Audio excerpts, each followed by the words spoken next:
Can everyone hear me all right?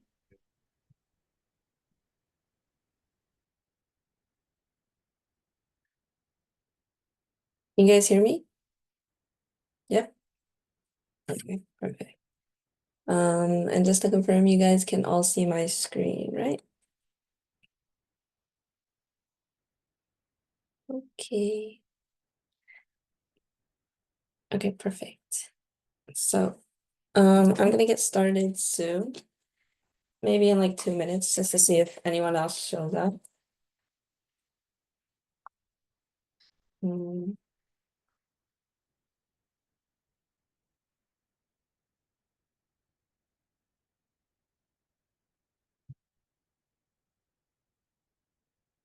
okay. Okay, so I'm gonna get started.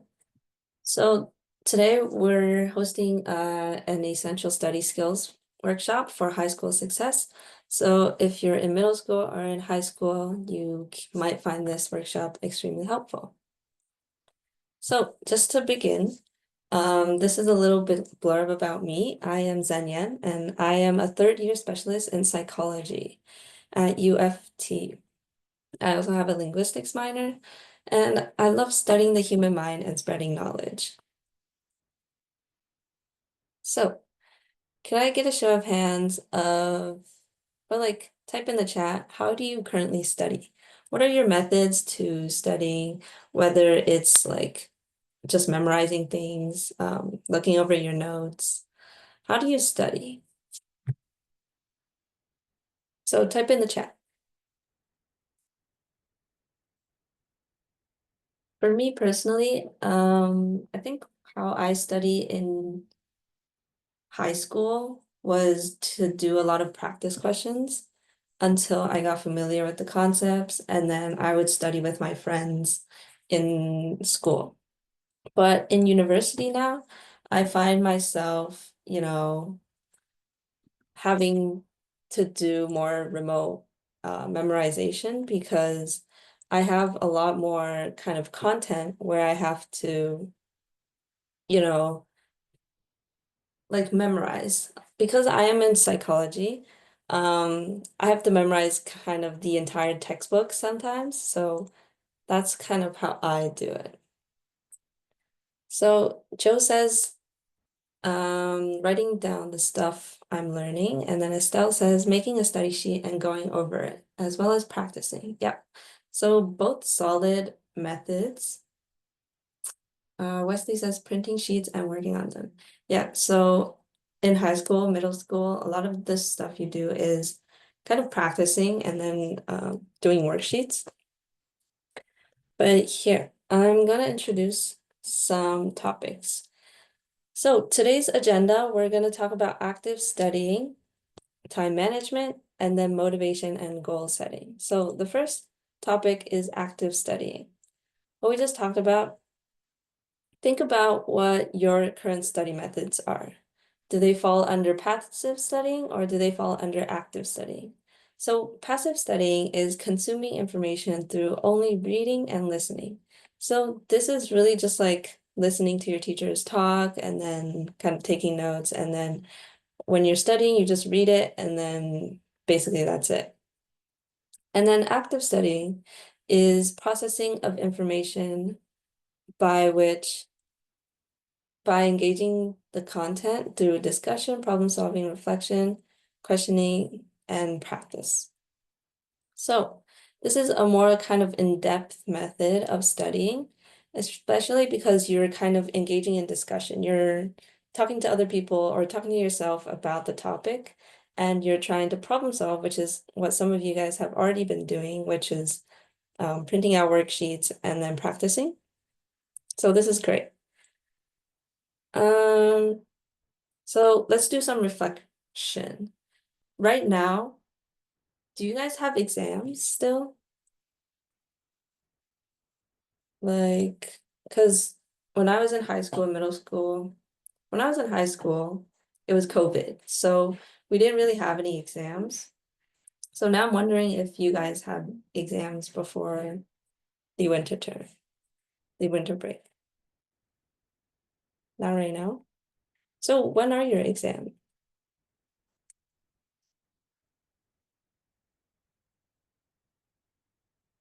You don't know. Um, okay. Um, in a month or two? Oh, do you guys not, do they not tell you when your exams are? I think you guys are in high school, right? Mostly?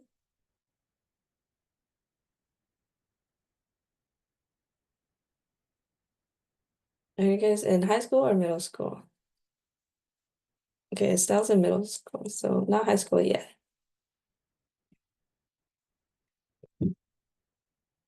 Mm, okay. Um, so you guys are still in middle school, kind of young. Um, so in high school, eventually you'll get exams. I'm not sure if you get exams in middle school, but in high school you'll definitely get exams. So there are different studying methods, okay? So studying passively is not entirely bad, but it's shown to be less effective for long-term memorization and understanding. So a lot of the kind of lazy ways of studying is like by using flashcards. So you write like one term and then the definition at the back. I used to do that too. But it's a lot of like memorization in exams where you have to explain what you know. It's not just like define this word. It's like explain what you know about this word. Flashcards don't really work well for that. And then rewriting notes, this is something I still do in university just because I feel like it helps me remember better, but in the long run, it's not a very viable sort of way of studying because it takes a long time for you to rewrite all your notes. And then second of all, once you go back, you might forget it. Like you write it down, but you're not like actively recalling information, you're just writing it.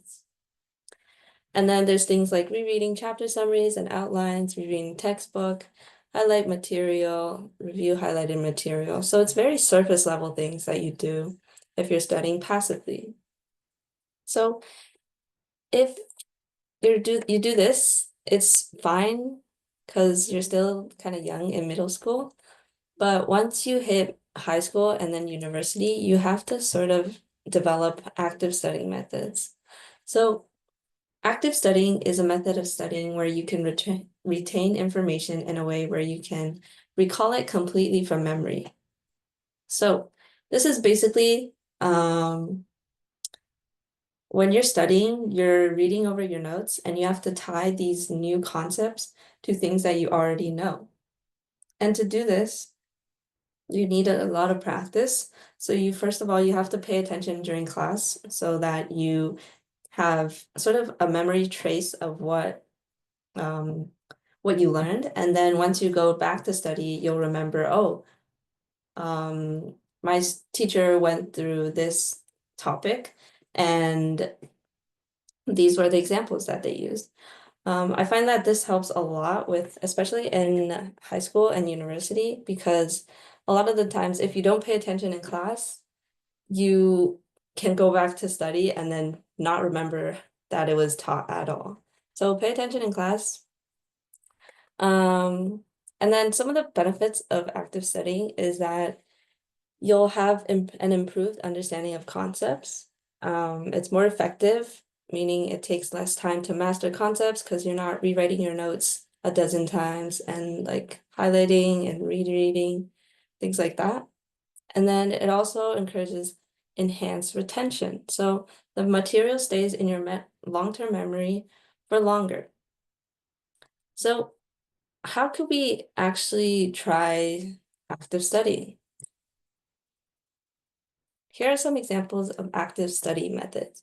So the first one is very popular. You become the teacher. So you study the content that you learn, and then you teach it to someone else. So grab a friend or a parent or a sibling, and you teach them what you know about the concept. So this way you can actually practice what you know and realize what you don't know. And then another example is to make your own practice questions and tests or get them from someone else, like your teacher or someone older. And then the third one is writing a summary concept diagram. So this is like drawing out a map of how each concept relates to another. And then the last one is to ask questions during group discussions. So this is really helpful if you have a lot of friends that are in the same class as you and you want to study together. So let's dig in a little more into each of these. So becoming a teacher is one of the best ways to build a solid understanding of a concept because by teaching others, you can not only test your knowledge and understanding, but you can also build understanding and fill in gaps by answering any questions your peer asks. So imagine I'm studying psychology and then there's a bunch of topics, right? I need to be able to pick a topic and then explain that topic to my friend who knows nothing about psychology. And if I do it well, that's when I know I'm good to go. If I don't do it well and they have questions, that means that what I taught them is not clear enough. Um, so doing this, you can actually get a lot better at answering questions on exams because you'll start to realize you can just know things off of the top of your head. You don't have to search your memory to try to remember exactly what was written down or the definition, things like that. You can just put it into your own words. Does that make sense? Do we have any questions about that?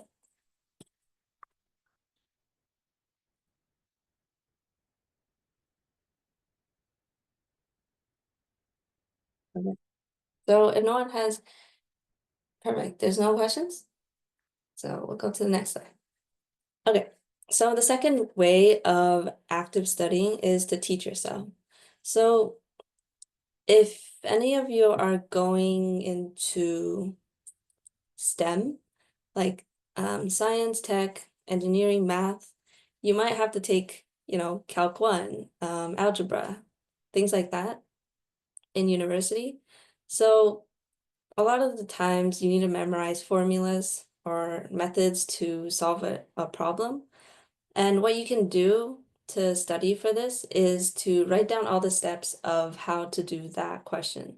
So what I like to do is categorize different question types. So one might be how to find the surface area, how to find the velocity, things like that.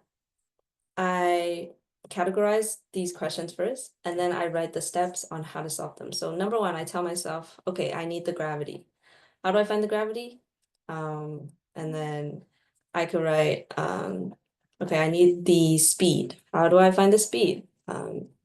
Things like that. So you can either go through your textbook or your notes to find this. Are you trying to write something? If not, I'm gonna clear it.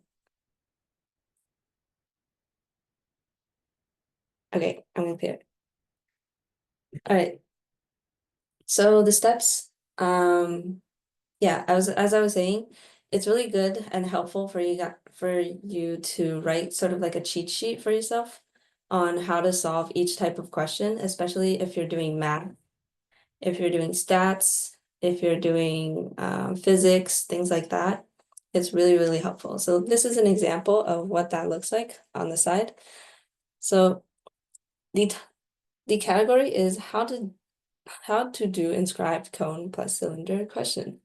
So this is like the general gist of the question. And then these are the steps, step one, step two, step three. And then once you study this, you can take any question that are like inscribed cone plus calendar questions. You can apply that using these three steps. And then hopefully it works out.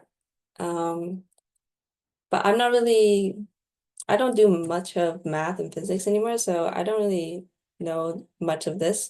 But I do this method for my stats courses. Okay, so the third example of how to actively study is to make your own practice questions and tests. What I do a lot in university now is I take a lot of the same psych classes as my friends, and what we like to do is create our own practice tests and then circulate them around. So it would be three of us. We make a practice test for, let's just say, multiple choice. And then we make like 10 questions and then send it to the other two people. And then they also make 10 questions and send it to you. So now you have two practice tests to work on and kind of mimic what the exam would look like. So some tips is to not be afraid to reach out to upper years for any old tests and quizzes they might have. So if you're in high school and um, you make friends with some upper years, you can ask them if they took that course before and if they have any old tests. Likely they will. And it just depends on whether they're willing to share that. But likely the tests that they will have now is similar to the ones they have like 2 or 3 years ago. It really doesn't change that much. Okay. And then a tip is to think quality over quantity. So many people like to do a lot of the exact type of question, but what's really important is that picking practice questions is also a skill. Make sure you pick the right questions that you think will show up on an exam or a test. So don't do meaningless like questions where it's like find the angle of the triangle. Like everyone knows how to do that. It's something very basic levels. So make sure you take your time practicing questions that are more complicated and might require more kind of critical thinking.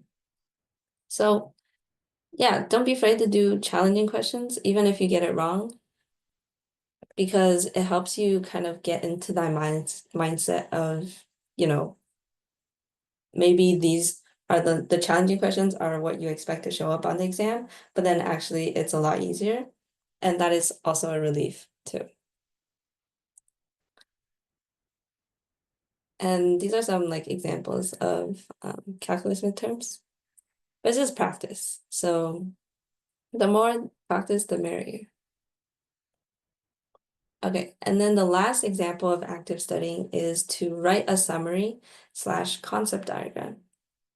So this is like mind maps, right? So if you're ever in a case where you have to use certain formulas for different types of questions, you can write it out in like a mind map kind of way. So first you can take one concept and then tie it to how to solve it. And then maybe this way of solving it, you can tie it to another concept that's related. So first, the first step to doing this is kind of writing down what you already know. So from memory, you're going to create a concept diagram and so like a mind map without looking at your notes. And then once you look at it, you're going to realize how much you don't know, and then you can fill in the gaps later on while you're studying. Okay? So this is like sort of what I know, and then this is what I don't know. And this is what I know, and then this is what I know. So it seems like for formulas, I need to review my formulas. So this summary kind of allows you to see what you understand and what you were struggling with. This is really helpful for like math, if you're doing calculus in grade 12, if you're doing algebra, things like that. So yeah, in summary, there's 4 ways: being a teacher, teaching yourself, creating practice questions and tests, and then you can also write summary. You can draw your own mind map. So these are all good ways of practicing active studying. Do we have any questions for those 4 methods? Or are we okay?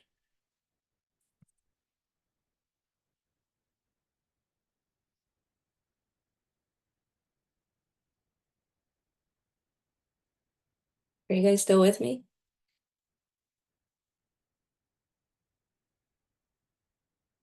Okay. All right. Oh, and it seems I forgot one. Okay, so there's one more. Um, which is group discussions. This is pretty self-explanatory. Um, Study with your friends. If you're the type of person who enjoys studying with your friends, this is something that you would want to kind of engage in. Personally, I like to study on my own until I have everything figured out, and then I study with my friends. So I find that if I study with my friends in the beginning, I may not feel prepared. So I might be embarrassed about what I don't know. Um, so I like to prepare myself a little so I don't embarrass myself and not know anything that they talk about. So yeah, I'd say first study on your own and then study with your peers. Okay?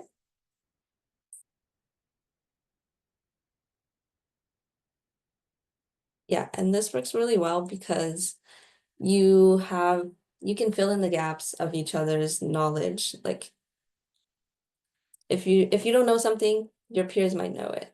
Or if you know something, your peers might not know it. It's like a good exchange. And then if you both don't know it, that's when you panic and you go ask the teacher to clarify certain concepts. Um, so yeah, it works in high school and university. It's a really great way of maintaining a bond. Okay, so in the end, it's important to know that just because passive learning is not as effective, it's still beneficial to do a combination of both active and passive when learning. Um, for me, as I said before, I do rewrite my notes a lot just to, I don't know, active recall, but it doesn't work as well as when I'm actually studying with other people and kind of building that knowledge again and again just from memory. So not just writing it down, but from memory. Okay. So at the end of the day, it's about finding a study routine that works for you. Don't feel pressured to stick to a certain type. Like if you find that one thing isn't working, try another. Okay. So we reached topic 2, which is time management. Does anyone struggle with time management? Like, is anyone a big procrastinator? Be honest. You guys are still young. It will be okay. I was I was such a big procrastinator when I was in high school. Um, but in university, you find, because in high school, you have like, you go to school at 8, go home at 3. It's like a full 7-hour long day, right? There's not really time for you to do your homework outside of school if you want a social life. But find that in university, even though the work is harder and it takes longer to do, you really only go to class for like 1 or 2 hours a day. If you're in STEM, maybe like 3 to 4, 5 hours a day. But you find that there's a lot of free time for you to do literally anything. Um, so in first year, I was kind of like shocked, not shocked, but like I was surprised about how much free time I had. So I like dilly-dallied a lot and really didn't work on my assignments using the time that I had.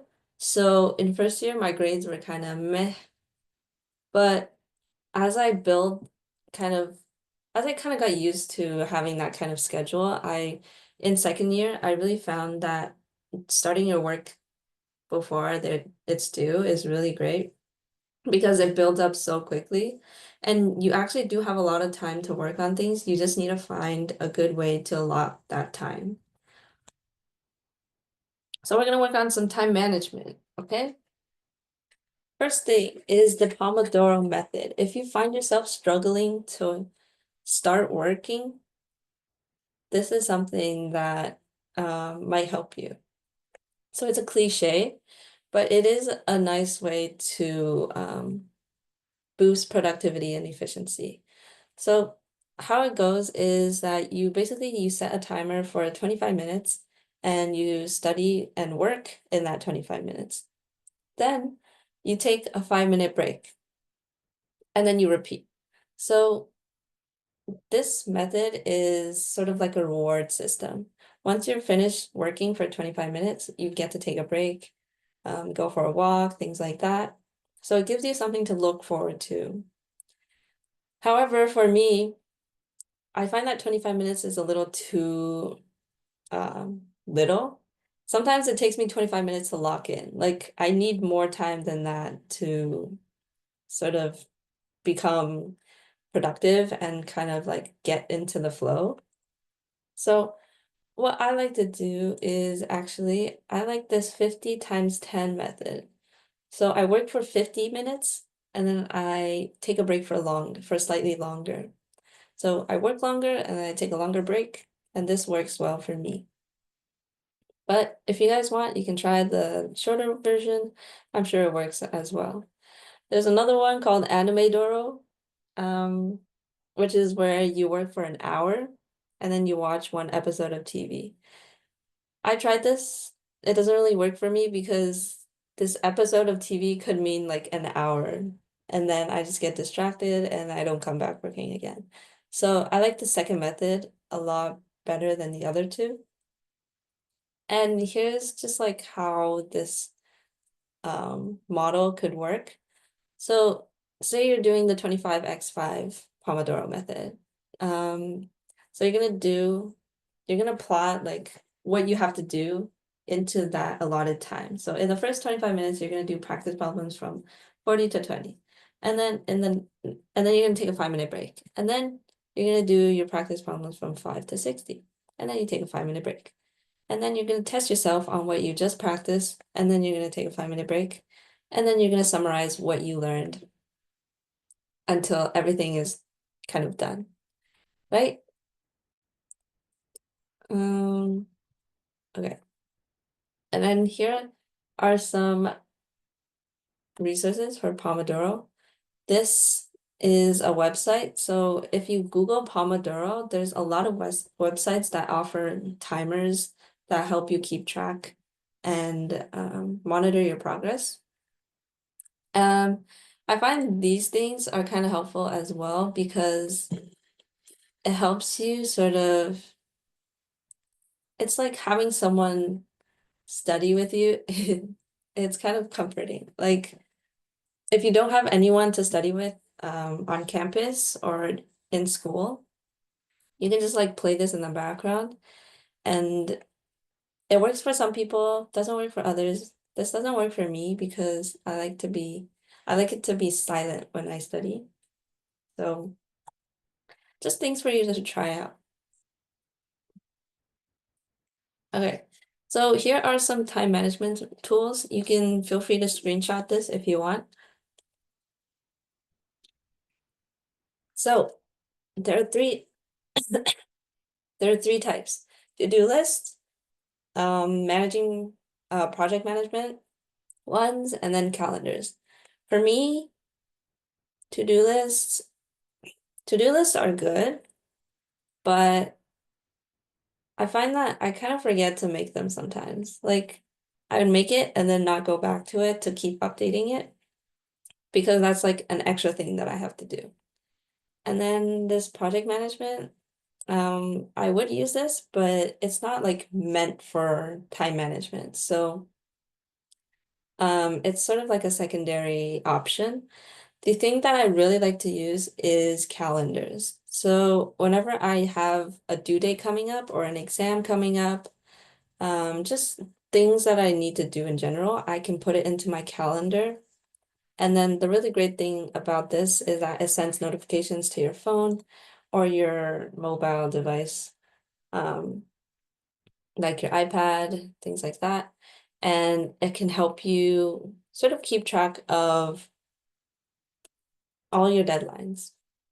Another thing not mentioned here is having sort of like having a notebook that helps you keep track of when things are due. I'm pretty sure you guys still have agendas. So I really like using my agenda back when I had them in high school and in middle school. In university, we don't have those anymore. They don't give them out anymore. But I really miss it because whenever a due date was assigned, I would always go to my agenda and put it down so that a week in advance I can sort of see what is due for that week. And it just helps you get prepared to for the grind. Okay, so to-do lists is a good technique to create a healthy work-life balance. So how do we do this? First, we have to recognize priority. There are tasks that have higher priority than the others. So let's say you make a to-do list of all the things that you need to do by, I don't know, by today. You have to organize it by the level of priority. So let's say during this week, I have 3 things due. Which one is more urgent? Which one is due sooner? I'm going to do that first. Sometimes if that task is really dreadful, but it's due soon, what I like to do is like if it's really, really dreadful and long and tiresome, I don't want to do it. I would pick a couple tasks that I have to do from my to-do list that are lower priority, and I could get them done quickly. So in this way, you're not wasting time by like just sitting there being miserable and not working on the thing that you have to do. This way you can use that time to sort of work on things that you need to do but are not as important and they're easy to get done. That way you feel like a boost of you feel a boost of fulfillment that kind of motivates you to say, hey, like maybe I can do this, you know, like I already did this smaller thing. Like I could keep working on this big thing. And then if I get tired, I could work on another smaller thing. So that's a really good way to motivate yourself if you're feeling kind of like in a slump. And yeah, I still do that now as I'm working. So it's a really good thing to do.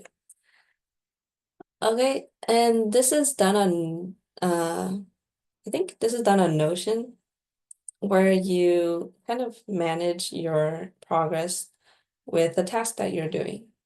So this column are the tasks that you haven't started. This column is a task that you have started and is in progress, and these are the columns that for your tasks that you've already done. But yeah, there are a lot of platforms and apps that you can do this with. Um, But the thing with using something like this is that you need to keep updating it to look pretty. And then sometimes, I don't know, maybe I'm lazy. I just lose track sometimes. And then once I lose track, I get lazy and I don't go back to like keep updating it. I just like to write it down on my agenda. Okay, so I was thinking of doing this to-do list activity. Do you guys have any like deadlines that are coming up that you could write about? So what I'm gonna ask you to do is just to use the annotate option on Zoom and like type it out like this. Remove this. I get rid of this. So yeah, so click annotate on the bottom or the sidebar and then click text and then make sort of like a to-do list of your tasks from low to high priority. And this doesn't have to be like work related. It doesn't have to be academic related. You can put things like doing the laundry, washing the dishes, I don't know, walking your dog, things like that. How do you do it? So if you click on the screen, there should be an annotate option. Yeah, like Wesley is doing right now. But it might be easier if you use the text option instead of drawing it. He's gonna write hi. Like if you use the text. So I'm gonna do this with you. So currently I have to do a couple of things. A high priority, this is youth workshop, the study skills.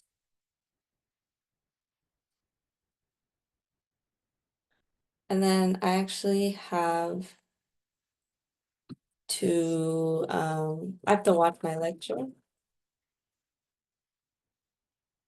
for my uni course. This is something that's medium priority because I need to get it done, but I don't necessarily have to get it done today. Um, and then low priority would be something like,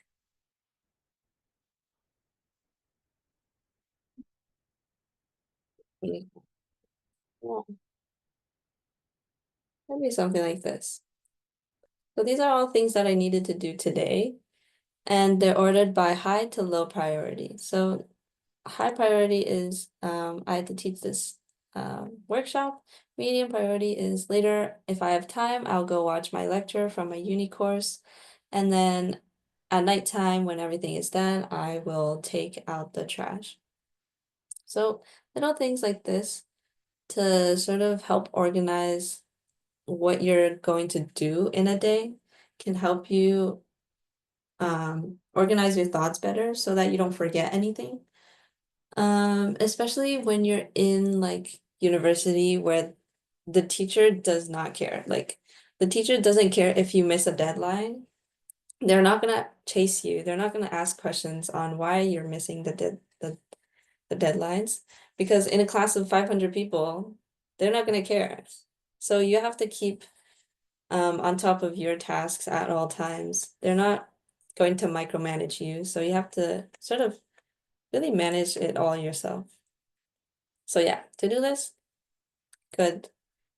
To-do list is something very important for high school and university. Okay, so just like a show of hands or like in the chat, who actually uses their Google Calendar? Does anyone actually organize their Google Calendars?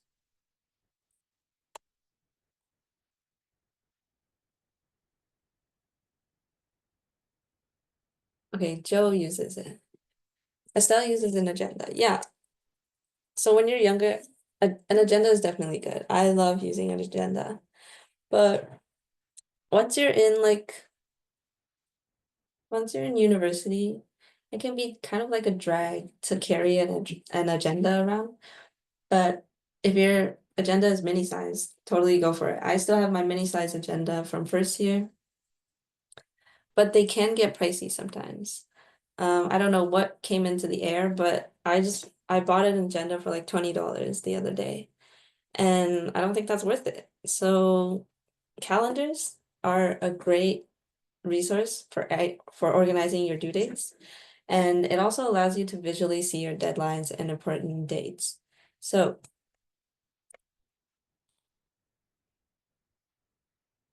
yeah, so the really nice thing about agendas and calendars is that monthly view. I like to have my month like set up so that I can see when I have things due, especially when you're in university.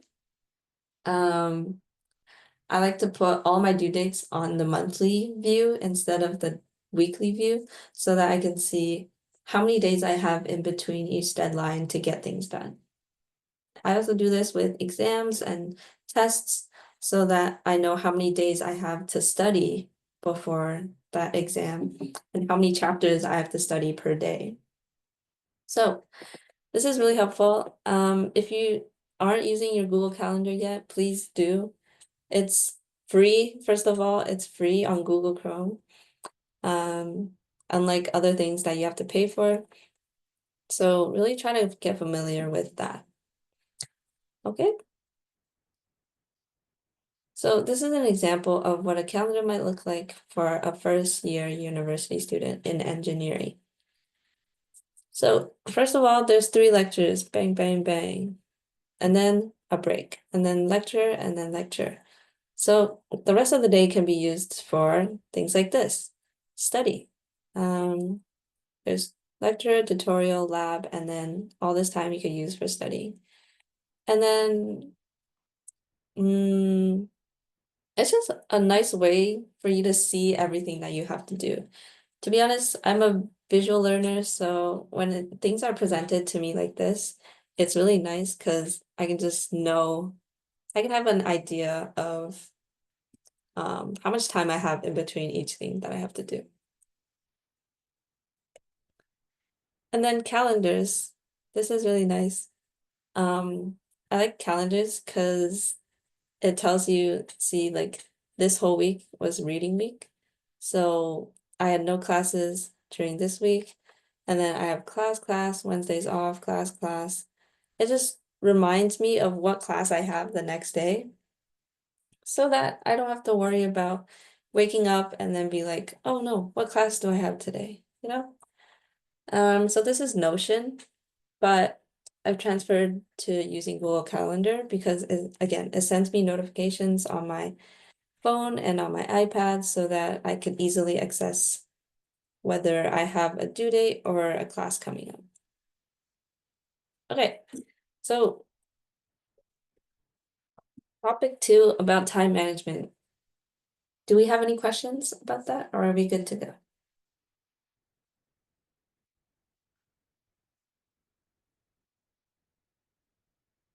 Are we good?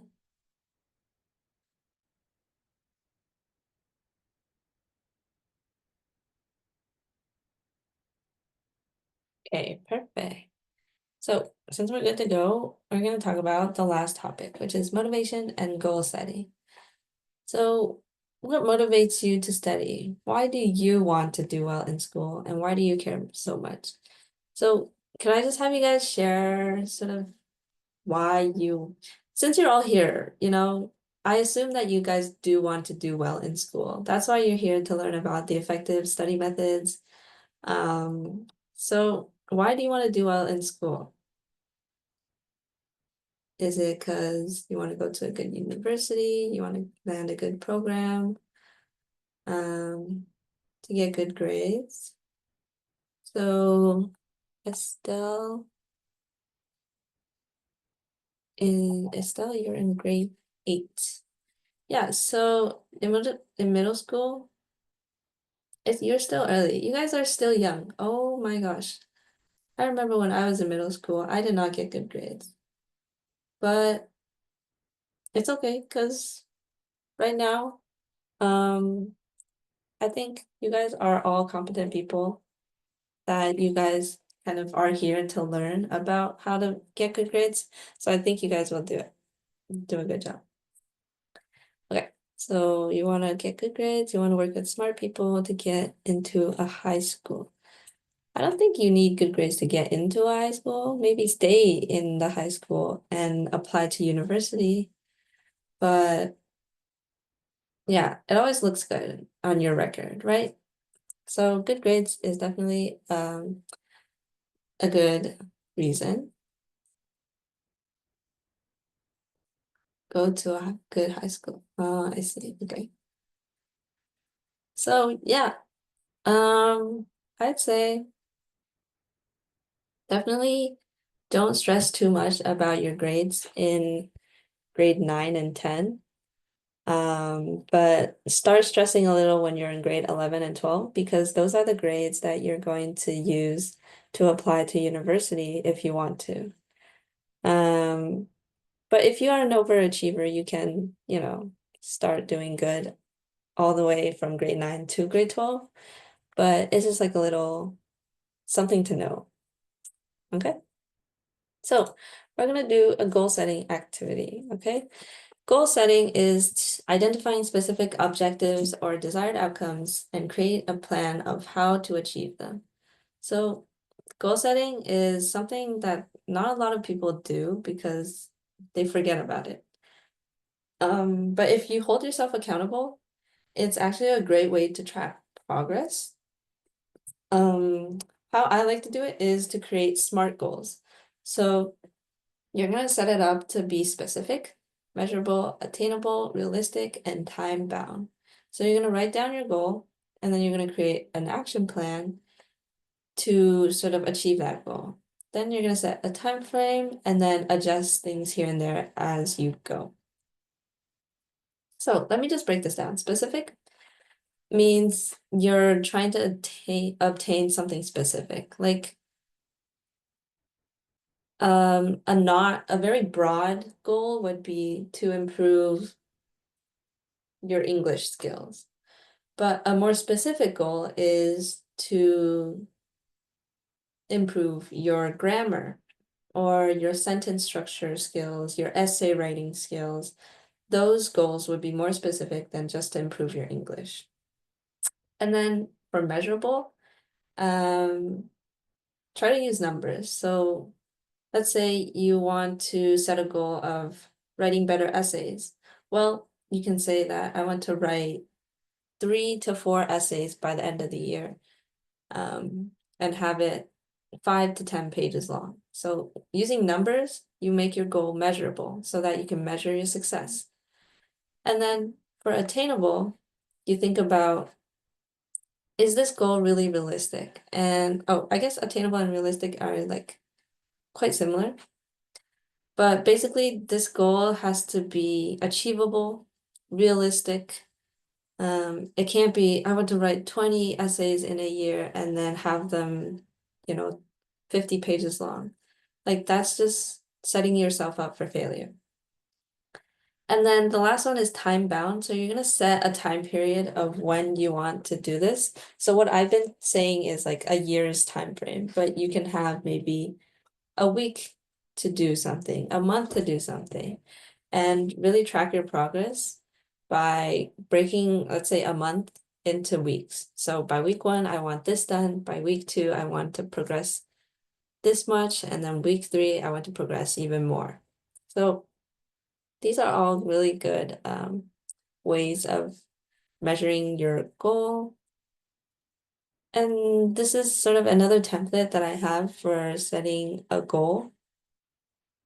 I don't know if you guys know, I don't know if you guys can do the annotation thing, but if not, we can just skip this. Because we don't have a lot of time left anyways. Let's see, is this the last day? Yeah. Okay, so do you guys want to do this? Be honest. We don't have to do this if you don't want to.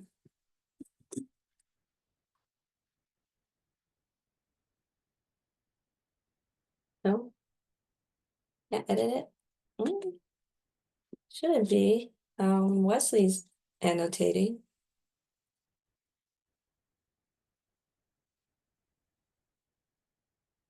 Okay.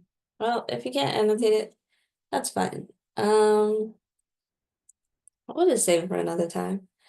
So to end it off, I'd like to end with this quote. It goes, "It does not matter how slowly you go as long as you do not stop."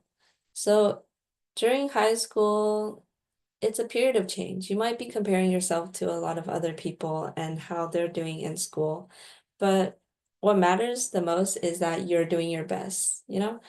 And I don't know, in high school, I was really harsh on myself because I thought I was always surrounded by people who were a lot better than me in school.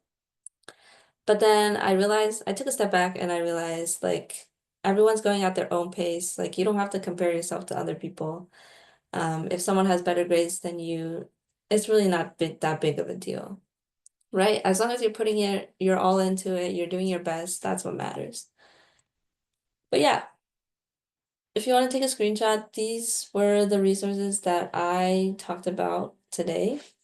I'm gonna leave this up for a couple seconds because oh, this is Q&A time. Yeah, so with the remaining 8 minutes, I'm gonna open the floor to you guys to ask any questions about studying, about university, about high school, my experiences, anything like that.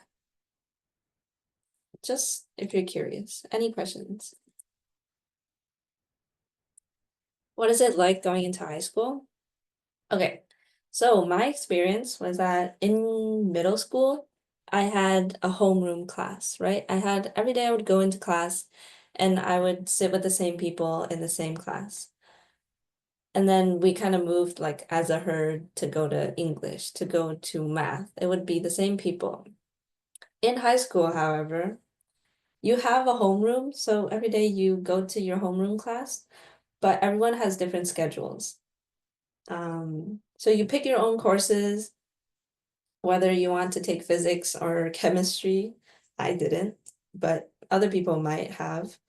But yeah, everyone has different courses. After first period, you disperse. Like you're not sitting with the same people in the same classes again, like you did in middle school. So it might be hard to sort of have that bond with your classmates again. But I would say try to make 2 or 3 friends per class. Join clubs, join councils, make sure you're getting involved in your school. So if you want to get good grades, I don't know if this works for you guys, but for me, I really tried to make good connections with the teachers and then go to their room during lunch just to chit chat, ask questions about the homework if I have any, ask questions about the class, and then joining the clubs and councils really helped me get close to other people. So that connection that I lost from middle school, I gained it back during high school from joining these clubs and councils. So yeah, it's like you don't hang out with the same people anymore, but I don't know. It's just try to make friends and make connections, try to be with people, because after high school, it's gonna just get like worse. In university, you're gonna be in a classroom of 500 people.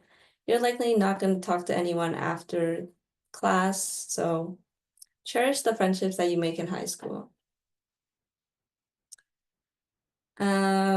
Any other questions about anything?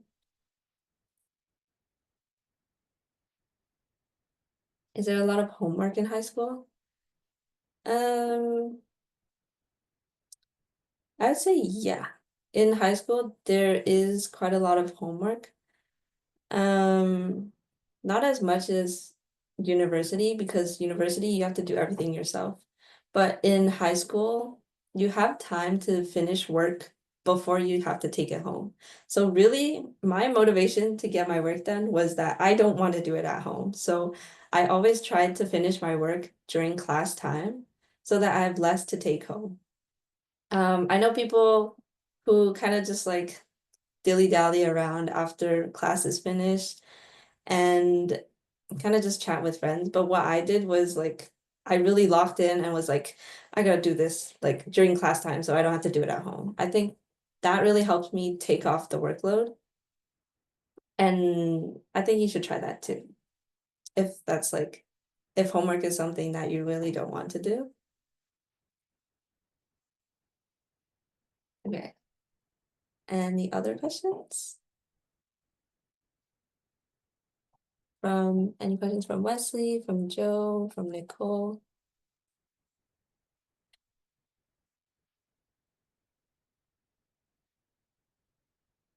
Okay, if no one has any questions, actually, I'm just gonna put my email right here.